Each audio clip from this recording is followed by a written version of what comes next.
Week 6 of the fantasy football season, and here's a few quarterbacks I have as sleeper options this week. The first guy, Jimmy Garoppolo of the San Francisco 49ers. So Jimmy Garoppolo and this Niner team, they've been playing good football since Jimmy G came in for the injured Trey Lance, who obviously is out for the season.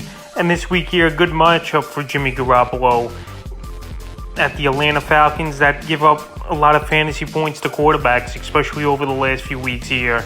He's got great weapons in Deebo Samuel, George Kittle, obviously, Brandon Ayuk, and Jeffrey Wilson Jr. has been good out of the backfield. So right here, this Atlanta team, they don't really stop quarterbacks. Garoppolo coming off a good ball game last week at Carolina with 253 pass yards and 2 touchdowns, which was good for 22 fantasy points. And this week here, still available in 65% of fantasy weeks. Here's Jimmy Garoppolo. I think he could have another 20, 23-point fantasy day here. And if you're looking for a quarterback, which has been very tough this season here, to find a consistent play if you don't got the top few quarterbacks like an Allen, Mahomes, Jalen Hurts this season, a Kyler Murray, then the rest of the guys, it's pretty much been a crapshoot for the most part. But right here, Jimmy Garoppolo out there in a ton of leagues. He's got a good matchup this week, and I got him as a sleeper. The next quarterback I have this week's Matt Ryan of the Indianapolis Colts. I know Matt Ryan, it's been a bad season here for him, but it's not totally his fault, especially with the bad offensive line and a lot of moving parts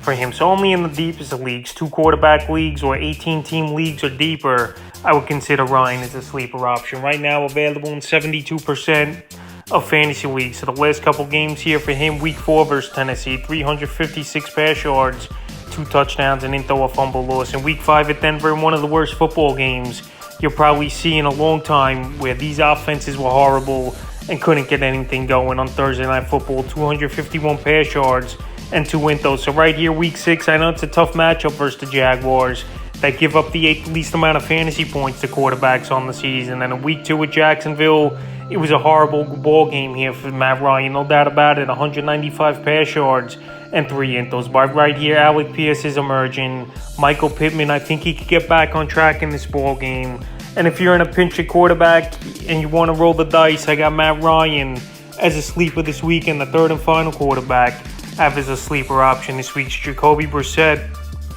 of the Cleveland Browns. So right here, Jacoby Brissette, surprisingly, he's been pretty decent so far the first 5 weeks of the season here for this Brown team. And obviously, a serviceable guy too. He's going to get you 15-plus fantasy points a week, it seems like. Available right now, 93% of leagues. Week 3 versus Pittsburgh, 220 pass yards, 2 touchdowns, 11 rush yards. Week 4 at Atlanta, 234 pass yards and into 16 rush yards, a touchdown. And last week versus the Chargers, 230 pass yards, a touchdown, an into and 32 yards rushing. So he adds the rushing element to it a little bit, is Brissette. But I don't think he's going to have a great game versus the New England Patriots. But like I said, at least he's been putting up serviceable ball games over the first 5 weeks of the season here, is Jacoby Brissette. But right now, I don't think it'll be a great ball game for him. Need a sleeper guy. He's got some weapons in Amari Cooper and Njoku and Chubb out of the backfield. I think there could be worse sleepers. That's a few quarterbacks I have as sleepers here for Week 6 of the fantasy football season.